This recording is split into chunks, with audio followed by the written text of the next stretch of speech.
የእናት አማላጅ ስለሰጠን፣ በመልአክ ስለሚጠብቀን፣ መምህር ስለማያሳጣን፣ በመጻሕፍት ስለሚገስጸን፣ የድህነት መንገዶችን ስለማይዘጋ፣ መምህረ ንስሐ ስለማይነሳን፣ ጠፍተን ስንመለስ የይቅርታ በሩን ስለማይዘጋብን፣ በንስሐ ስለሚቀበለን በዚህ ሁሉ እናመሰግነዋለን። ስለዚህም እንወደዋለን። አንዳንድ ጊዜ እግዚአብሔርን የመጥላት ሕሊና ተፈጥሮባቸው ያውቅ አጠሩትም እግዚአብሔርን እንደው እኔማ ሰልችቶኛል ዝም ብሎ በቃ ምንም እንደው የኔ ጸሎት ምንም ጠብ አይልም ያስብለን ይችላል። ስለዚህ የምንመልሰው ምንድን ነው? የለም እግዚአብሔር ከኛ ጋር ባይኖር ኑሮ ሰዎች እንደማይበል ባሰጠኑን ነበር፣ በዋጡን ነበር ብሎ ስለተናገረ እግዚአብሔር ለሰከንድ እንኳን ዘወር ቢል ውሎ ማደር አይቻልም ብሎ አሁን የወርቅ ቤተክርስቲያን የብር ቤተክርስቲያን የምንሰራው ለምን ይመስላችኋል? አቅማችን እስከሚያልቅ እንወድሃለን። አዚያው የለንም ወርቅ ከዛ ብር ቀጥለን ወርቅ ከዛ እንቁ ያልቃል። እንግዲህ ይሄ ያለን ይሄ ነው። እስከዚህ እንወድሃለን።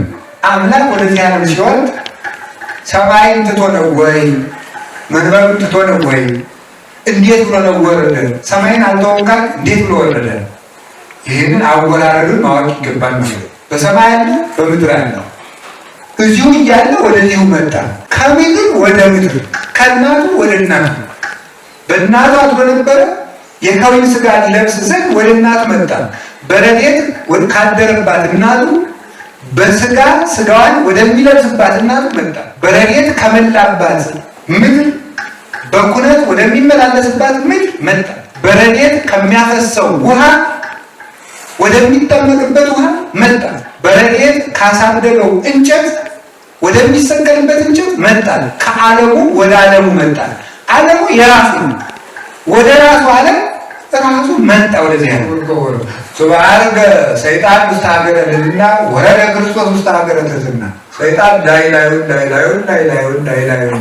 ሲል ክርስቶስ በታች መጥቶ እግሩን ይዞ መፍጨት ማለት ነው።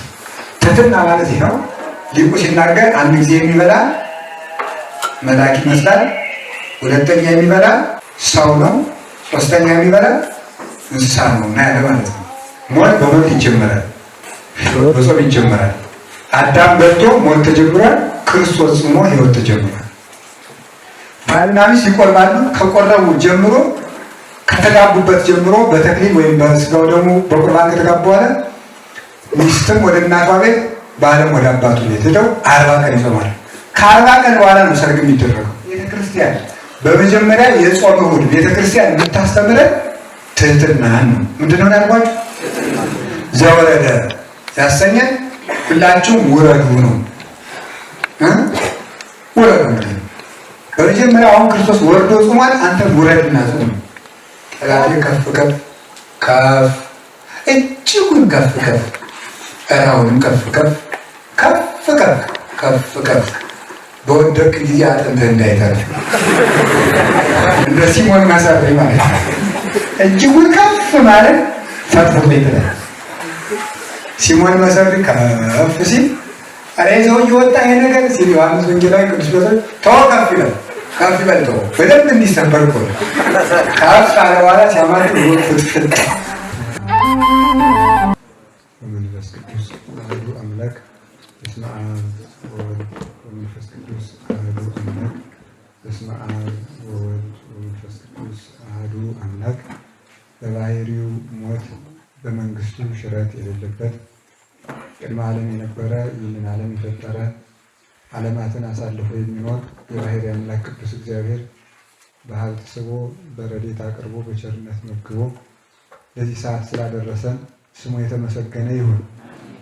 የእናታችን የቅድስት ድንግል ማርያም የወላዲተ አምላክ የቅዱስ መስቀሉ የቅዱሳን መላእክት የነቢያትና የሐዋርያት የጻድቃን የሰማዕታት በረከታቸው ከእኛ ጋር ይሁን።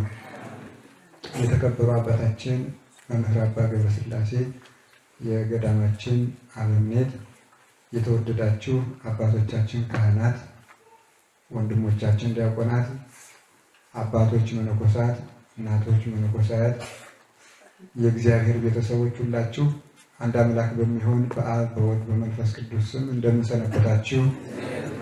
እንደምን ዋላችሁ? እንደምን ቆያችሁ?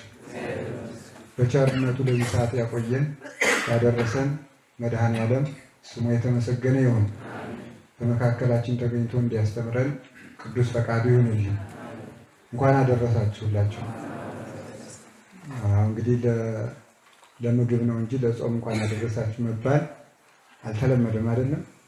ለጾም እንኳን አደረሳችሁ አንባባልም እና ለጾሙ እንኳን አደረሳችሁ፣ እንኳን አደረሳችሁ። ዛሬ ማን ይባላል? እሑድ ዘወረደ ይባላል። ስለሱ ነው የምንማማረው። ዘወረደ ነው ዛሬ። ስለ ዘወረደ እንማራለን ማለት ነው። ዘወረደ ምንድን ነው የሚለውን ነው የምንማማር ማለት። ኃይለ ቃል አጽነነ ሰማያተ ወወረደ ወቆባር ታሕተ እገሪሁ፣ ሰማያትን ዝቅ ዝቅ አድርጎ ወረደ፣ ከእግሩም በታች ጭጋግ አለ። ተጽዕነ ላዕለ ኪሩቤል ወሰረረ፣ በኪሩቤል ትከሻ ተጭኖ በረረ።